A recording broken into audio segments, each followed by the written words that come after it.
Last time we found that sound is a longitudinal mechanical wave. Longitudinal because the air molecules oscillate parallel or longitudinal to the direction of the wave propagation. It's mechanical because the wave is a disturbance of the air molecules. The sound wave generates pressure variations. Here's a plot showing how that pressure varies with distance. These pressure variations are what allows us to hear sound. And to create sound, we generate pressure variations. How big is this pressure difference? Very small. Here's a chart of the pressure variation for various sounds, including a jet engine and a trumpet. For a loud human voice, the pressure difference is about 110 pascals. Now, a pascal is a unit of pressure, and atmospheric pressure is 101,325 pascals. So the pressure variation from a loud human is a little more than 1,000th of normal atmospheric pressure. We cannot feel this pressure difference, but we can hear it. As I speak, sound waves are traveling towards the microphone. Within the microphone is a diaphragm, which deforms or vibrates with the same frequency as the pressure wave. This diaphragm motion can be turned into an electric signal that records the pressure wave. We can look at the electrical signal displayed on an oscilloscope.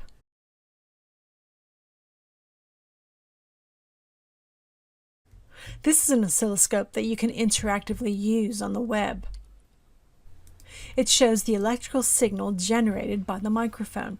This is proportional to the pressure at the microphone position as a function of time. So at an earlier time, the pressure at the microphone was low, and then it oscillated up and down in time. The amplitude is proportional to the pressure variation in the medium.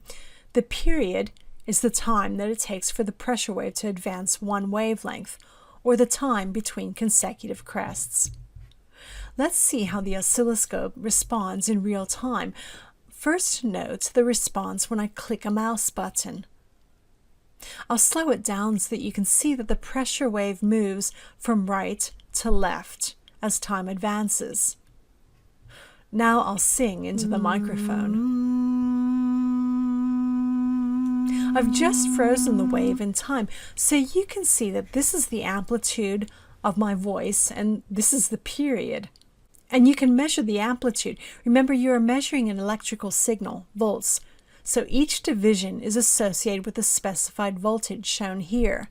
Now, we don't know the relationship between voltage and pressure variation, but if the voltage is high, that means the pressure variation is high.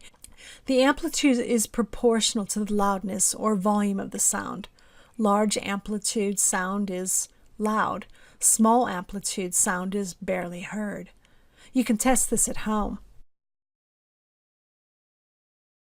The horizontal axis is time, and each division is worth 5 milliseconds, as displayed here. So you can see that the period, or the time that it takes for a sound wave to travel its wavelength, is this. The frequency is 1 on the period, or in this case 250 Hertz. The frequency of a sound wave is referred to as the pitch of the sound, that is, for example, C or B flat or G sharp. Scientifically speaking, music is simply sound waves using pitch or frequency, and dynamics or loudness and softness or amplitude, organized in a rhythm or a mathematical sequence, all given in a set of instructions. No wonder many scientists are also musicians. The famous ones are Brian May, guitarist for Queen, who is an astrophysicist, and Brian Cox, the former keyboard player for Dream. He's a particle physicist. Musical instruments can be used to probe how sound is generated. You could do this with percussion, wind, or brass instruments, but as I'm a cello player, we'll look at stringed instruments. In a nutshell, when I vibrate a string with my bow, the oscillations of the string create pressure waves or sound. The frequency of the string vibrations are the same as the frequency of the pressure waves or the pitch of the sound generated. You can change that frequency by changing the tension of the string, by winding the string tighter with the pegs, or by changing the length of the string by pressing the string with a finger into the fingerboard. The length of the vibrated string is the distance between the bridge and the depressing finger.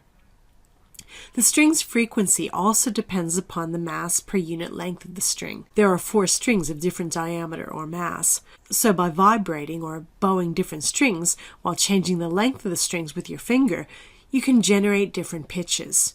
You can get the same frequency from a string by plucking it or bowing it with different techniques. This frequency is called the string's natural frequency. That a taut string, fixed at 2 ends of given length and mass, generates a particular natural frequency is due to the creation of standing waves. We'll describe standing waves later, but for now, understand that the natural frequency of a vibrated string gives rise to a pressure wave of the same frequency. As a reference, what musicians call middle C, that is C of the middle octave of an 88-key piano, is a pressure wave of frequency 261.6 Hz. And those of us who play stringed instruments have to be careful of placing the finger to get the correct string length so that we create the right frequency, or so that we're in tune. We check to see if we are in tune by measuring the frequency of the sound, using effectively a digital oscilloscope or tuner. Until the 20th century, musicians didn't have oscilloscopes to check to see if they were playing the right pitch or were in tune. In the Renaissance and early Baroque period, someone would stand up and play a note, judging it by ear, call it a middle C, even though it might not have the frequency of 261.6 Hz, and everyone would mimic that pitch and adopt it as C. But in 1711, the tuning fork was invented. A tuning fork is a metal fork that vibrates with unique or natural frequency. Can you see how the tuning fork, initiated with a tap, vibrates with a fixed frequency? These vibrations create a pressure wave of the same frequency, or a standard pitch, by which musicians could tune their instruments. The tuning fork standardized pitch. Again, we'll talk about tuning forks later when we introduce standing waves and resonance.